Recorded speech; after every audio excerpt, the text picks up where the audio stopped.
Você tem dúvidas sobre o que é o testamento? Qual a sua utilidade e a sua vantagem? Se essas são perguntas recorrentes para você, fique aqui comigo que nós vamos esclarecê-las. Antes de começarmos a falar sobre o testamento, eu vou pedir para você que nos acompanha, se você gostou desse vídeo, que se inscreva no nosso canal do YouTube para que possa receber as atualizações e os demais assuntos que nós sempre tratamos aqui. Voltando ao nosso assunto desse vídeo, que é o testamento, cabe dizer que ele nada mais é do que uma manifestação de vontade. Ou seja, é a manifestação da vontade daquela pessoa que falece sobre como ele vai testar os seus bens, ou seja, deixar os seus bens para aqueles entes, sejam eles familiares, amigos, pessoas de sua confiança, pessoas que lhe ajudaram em algum momento da vida. Quando nós falamos de testamento, principalmente aquele que vai atender aos nossos ouvintes, telespectadores, nós estamos falando do testamento ordinário. Quando nós falamos de testamento ordinário, nós temos que ter em mente os seguintes tipos: testamento público, o testamento cerrado e o testamento particular. Todos esses podem se destinar à manifestação de vontade e até a facilitar um eventual inventário, uma sucessão, uma doação. Qual é a vantagem, então, de você fazer um testamento e não de você doar um imóvel? A principal vantagem é que a doação você não pode se arrepender, enquanto o testamento você pode voltar atrás, você pode revogar o testamento, você pode fazer isso a qualquer momento, antes, obviamente, da morte, da sua morte ou da morte do testador.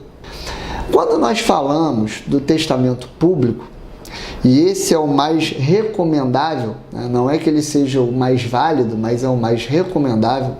Testamento público é aquele realizado em cartório, na presença do tabelião, e que ele fica registrado, devidamente registrado, e o testador não leva uma cópia desse testamento para casa. Então, óbvio que ele ficando guardado no cartório, você tem uma maior garantia do seu cumprimento, ok? O testamento cerrado, que é um testamento que também pode ser feito nesses casos, mas não é tão recomendado, ele segue mais uma ritualística antiga, uma ritualística do passado. Ele é cerrado por quê? Ele é feito em cartório, mas aquele termo lavrado em cartório, ele é fechado, selado e entregue ao testador. Então, se aquele testamento se perde futuramente, existe o registro ali no cartório de que ele foi feito, mas esse testamento não mais existirá. Por quê? Porque ele foi levado pelo testador. E por último, o mais simples de todos é o testamento particular. O testamento particular, não bastasse ele ser o mais simples, ele é o mais barato. Por quê? Porque ele não demanda advogado, ele não demanda o cartório, ele demanda apenas que o testador, a pessoa que queira doar, manifeste por escrito a sua vontade, os bens que ele deseja doar e tenha 3 testemunhas. Os outros testamentos também necessitam de testemunhas, 2 testemunhas. Em algumas circunstâncias, caso o testador tenha necessidades especiais, 3 testemunhas, mas via de regra 2 testemunhas já são suficientes. Como nós falamos, por último, do testamento particular, esse acaba sendo menos recomendável. Por quê? Uma vez que ele não é assistido por ninguém, existe grande possibilidade dele ser anulável. E o que seria um testamento ser anulado ou ser anulável? Você pode, por exemplo, doar um imóvel para um primo, para um irmão. Só que posteriormente, se você faz um testamento doando esse mesmo imóvel a uma pessoa diversa, você obrigatoriamente está revogando, cancelando o testamento anterior.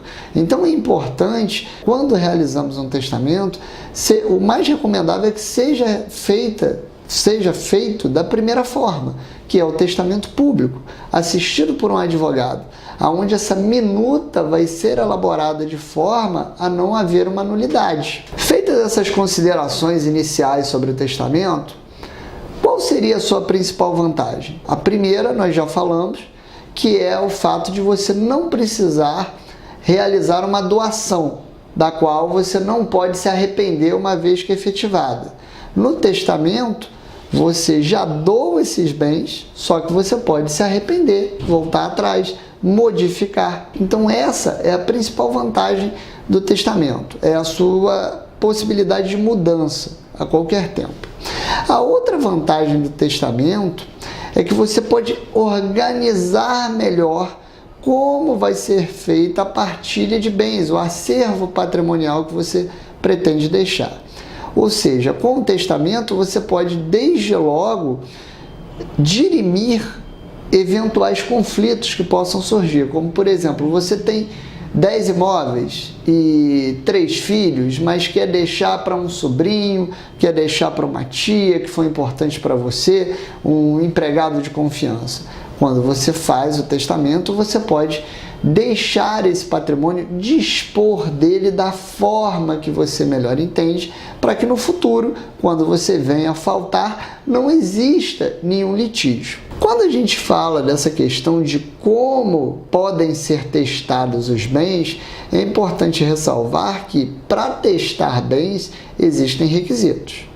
Você tem que ser capaz, ou seja, estar em pleno gozo das suas faculdades mentais e ter mais de 16 anos. Segundo, você tem que ter bens a testar, certo? Esses bens podem ser móveis, imóveis, direitos. E por último, mas não menos importante, você tem que se prender à regra que você não pode testar mais de 50% do seu patrimônio. Ou seja, você só pode deixar em testamento o limite máximo de 50% do seu patrimônio.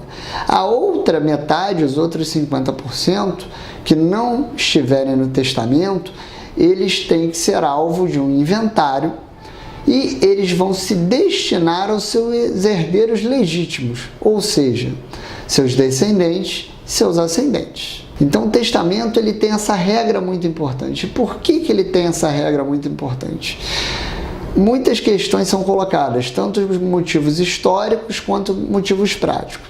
Eu acredito que os dois principais motivos são: você não pode adiantar a legítima, adiantar a herança, ou seja, se você deixa todos os seus bens em testamento, você adiantou a herança aos seus herdeiros. Isso é vedado pelo Código Civil.